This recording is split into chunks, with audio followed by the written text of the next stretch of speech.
बहुत बहुत धन्यवाद सबका। सब लोगों ने सहयोग से और शांतिपूर्ण तरीके से परीक्षा दिया, इसके लिए वो भी बधाई के पात्र हैं।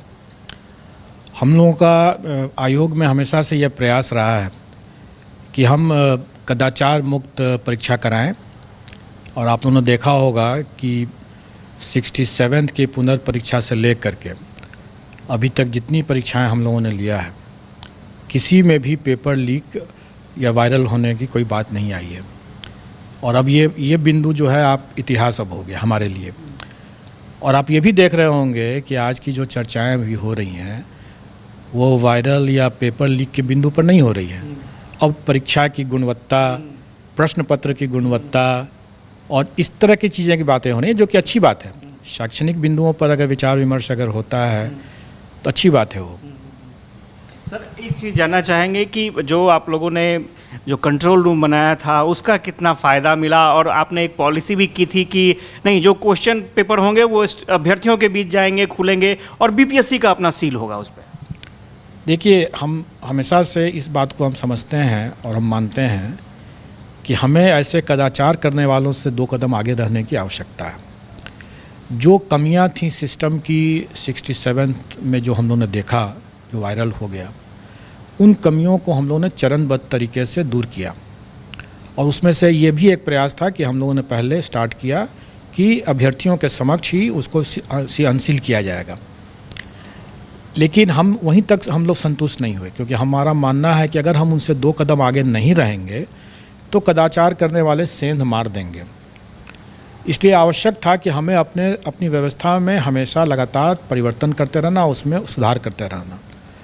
और उसी की कड़ी में इस बार हम लोगों ने यह भी किया कि जो रिटर्न सील जो होगा वो सील हमारा होगा। अभी तक हम लोगों ने पिछले बार में ये किया था कि जो रिटर्न सील होगा, मतलब रिटर्न बक्सा जब आएगा तो उसमें बक्से को जो सील किया जाएगा वो सेंटर सुपरिटेंडेंट का सील होगा। लेकिन इस बार हम लोगों ने उसको ही बदल करके कर दिया कि नहीं, सेंटर सुपरिटेंडेंट का वो सील नहीं होगा, वो सील हम देंगे। और फिर वो हम सीमित संख्या में देंगे ताकि सेंटर सुपरिटेंडेंट उसको लगा दे और फिर तब हमारे पास है, ताकि वो सेंटर सुपरिटेंडेंट के स्तर से या मतलब सेंटर के स्तर से कोई उस सील के साथ परिवर्तन कर दे। अभ्यर्थियों के समक्ष सील करने के बाद, अभ्यर्थियों के जाने के बाद उसको फिर से खोल करके फिर से सील कर दे, इस संभावना से इनकार नहीं किया जा सकता था। और इसी को देखते हुए ऐसा किया गया कि अब हमारा सीमित संख्या में सील जाएगा और उसी को लगा करके उनको वापस भेजना है। इसलिए अब इसकी भी गुंजाइश नहीं रह गई कि सील तोड़ करके फिर से सील करना संभव अब नहीं है। सर, अब तो इंतज़ार सबको रिजल्ट का है, और जो जानकारी मिल रही है रिकॉर्ड समय में रिजल्ट भी आना है। बिल्कुल, हमारा प्रयास ये है ही कि हम रिज़ल्ट दें। और जैसा मैं मानता हूँ कि 9वीं 10वीं और 10वीं 11वीं 12वीं इनका तो हम रिज़ल्ट जल्दी दे देंगे, पहले दे देंगे और जल्दी दे देंगे। जहाँ तक प्राथमिक कक्षों का बारह है उसके अध्यापक का मामला है, उसमें एक समस्या ज़रूर है, जो कि आप सब लोग अवगत हैं इस बात से कि बीएड वर्सेस बीटीसी की जो बातें चल रही हैं, इसमें जब तक वो कन्फ्यूज़न दूर नहीं हो जाता है कि बीएड का क्या करना है, तब तक स्वाभाविक है कि हम बीएड का रिज़ल्ट नहीं दे सकेंगे। लेकिन जो कॉमन मेरिट लिस्ट में जो डिप्लोमाधारी जो आ जाएंगे उनका तो निश्चित रूप से हम रिज़ल्ट निकाल देंगे। बीएड वालों को एक मौका है अभी अपनी जो भी लीगल रिकॉर्ड्स लेने करने का, या राज्य सरकार या एनसीटी अगर कोई अपने गाइडलाइंस अगर संशोधित करती है, को उनके पक्ष में निर्णय देती है, तो उनको एक मौका है। सर, एक चीज़ और जानना चाहेंगे, एक ट्वीट आपने किया था 9 से 12 तक के अभ्यर्थी जो हैं उनके लिए, बहुत हमारे पास मैसेज आए कि सर से जाकर के पूछिए कि ये जो तैयार रहने की बात है, आप लोग तैयार रहें डॉक्यूमेंट वेरिफिकेशन के लिए, ये क्या है सर? डॉक्यूमेंट वेरिफिकेशन बहुत जल्दी स्टार्ट होने वाला है, और जहाँ तक मुझे अभी ज्ञात है वो हम लोग शायद 4 तारीख से ही शुरू कर दें, 4 सितंबर से। और ये डॉक्यूमेंट वेरिफिकेशन हमारा 11th 12th और 9th 10th और इसका होगा, और इसी में दिव्यांगजनों का भी हम लोग मेडिकल कराएंगे, क्योंकि इसके बिना हम परीक्षा फल नहीं दे सकते हैं। और स्वाभाविक है कि इसमें चूँकि ये ST वाले हैं इसमें, इसलिए सबके सब मैं समझता हूँ कि इसमें बिहार के ही निवासी होंगे, होना चाहिए, और इसमें हम लोग उनको अपने गृह जिला में ही ये डॉक्यूमेंट वेरिफिकेशन की व्यवस्था करेंगे ताकि उनको ज़्यादा इधर उधर भटकना न पड़े।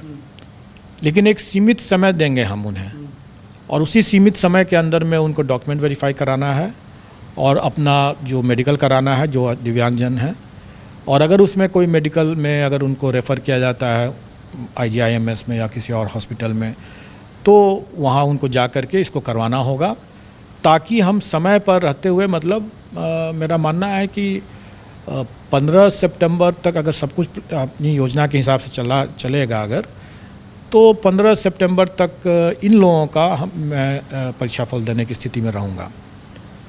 और जहाँ तक प्राथमिक की बात है वो मैंने पहले ही बताया कि उनका डॉक्यूमेंट वेरिफिकेशन भी हम लोग स्टार्ट कर देंगे, और लेकिन उसमें थोड़ा टाइम लगेगा। तब तक प्राथमिक के अलावे जितने लोग हम लोग कर चुके रहेंगे।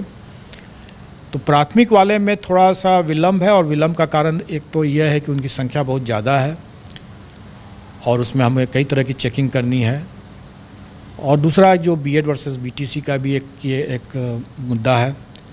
इसलिए इन सब को ध्यान में रखते हुए मेरा मानना है कि उनका डॉक्यूमेंट वेरिफिकेशन में थोड़ा टाइम लगा। मैंने अपने पिछले प्रेस कॉन्फ्रेंस में ये कहा भी था कि 20 से 25 के बीच के आसपास में मेरा मानना हो सकता है, उससे पहले भी हम लोग स्टार्ट कर सकें, लेकिन लगभग वही समय रहेगा। सर, कट ऑफ को लेकर के काफ़ी जिज्ञासा है अभ्यर्थियों में, उसके बारे में क्या कहेंगे? कट ऑफ के लेकर के हमेशा से ये जिज्ञासा लोगों को बनी रहती है, लेकिन मेरा मानना है कि अगर आप कुछ एक विषय को अगर छोड़ दें, मैंने तो जो देखा है उसके हिसाब से 9th-10th में सिर्फ 4 विषय, और हायर सेकेंडरी में मतलब 11th-12th में सिर्फ 3 विषय को अगर छोड़ दें, मतलब कि 7 विषय को अगर छोड़ दें, तो बाकी किसी भी विषय में कट ऑफ के लिए चर्चा करना, विमर्श करना या उसके लिए परेशान होने की कोई ज़रूरत नहीं है।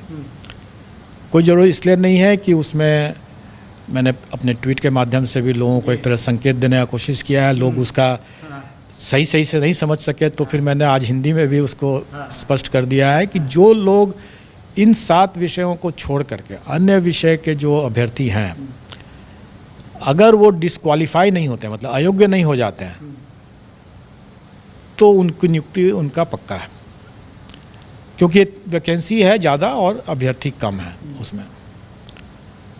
लेकिन यही स्थिति बाकी में नहीं है।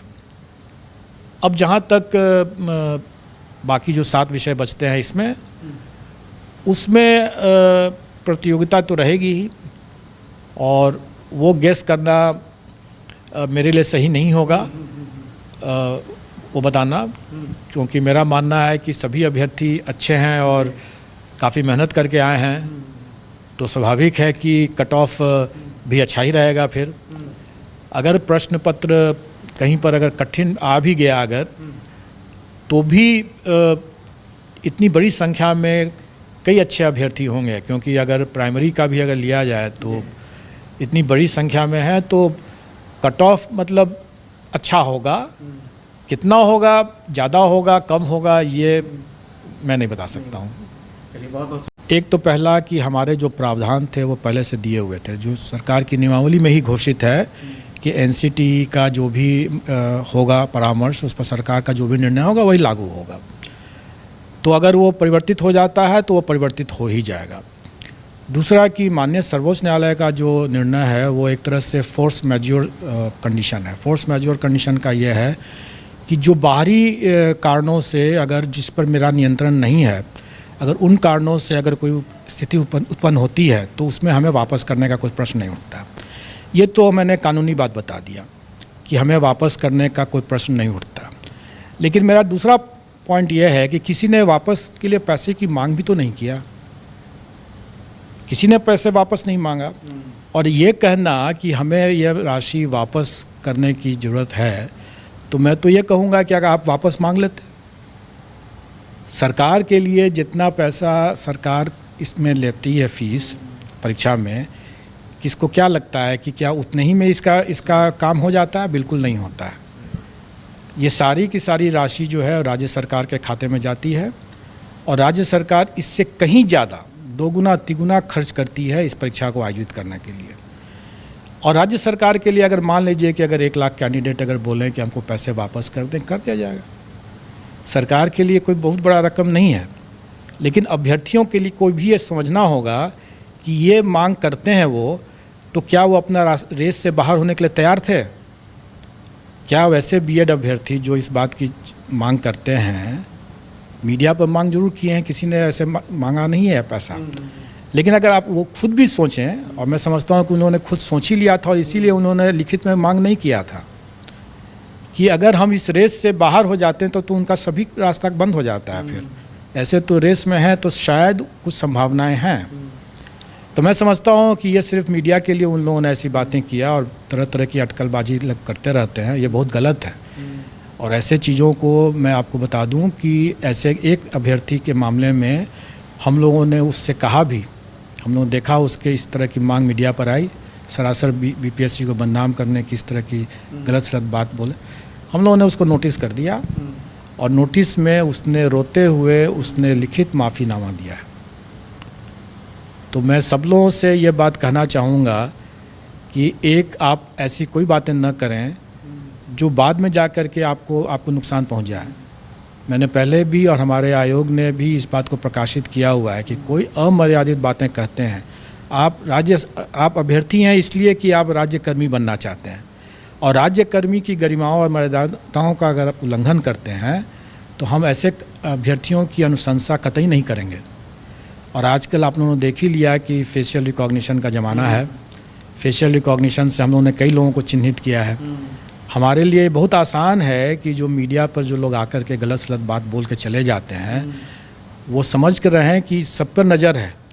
और हमारे सिस्टम के हिसाब से, जैसे मैंने बताया कि एक अभ्यर्थी को हमने नोटिस भी दिया और उसने माफ़ी भी मांगा है, हम सबको कर सकते हैं, सबको कर सकते हैं। जिनकी जो भी मेरिट लिस्ट में अगर आ जाते हैं, अगर हम उन पर पकड़ करके हम उनको उनके उस कारण परीक्षा करके उनको लिस्ट से बाहर कर सकते हैं। इसलिए उनको संभल करके बात करनी चाहिए।